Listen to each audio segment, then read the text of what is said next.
it's not being as positively received at COP27 as I thought it would be. When it was mooted last week that they were going to have this on the agenda, I thought everyone would sign up to it because the West gets pressured and we roll over on this stuff. But I went through at the top of the show some examples of leaders like Boris Johnson saying it's just not tenable. We have, though, our Climate Change Minister, Chris Bowen, in the thick of it there, crowing about the fact that Australia has pushed hard for this to be on the agenda. What do you think of it, Dennis?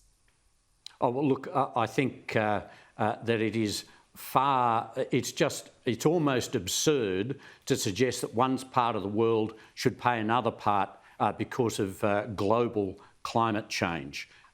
China isn't looking at giving anyone reparation, and it is one of the great users of energy and one of the biggest emitter of carbon emissions in the world. And look, I actually think that China has every right to use cheap energy to make itself a superpower, just as today's other superpowers did.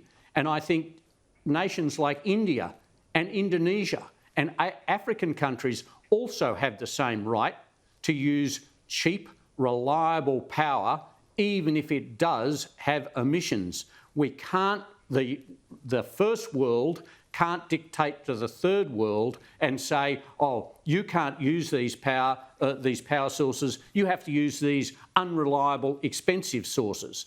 And of course, COP, when faced with the choice of actually saying, that is the first world nation saying, oh, well, we actually don't have to just put up and pretend we're going to meet a target, some sort of fictional thing in the future, but actually have to pay dollars.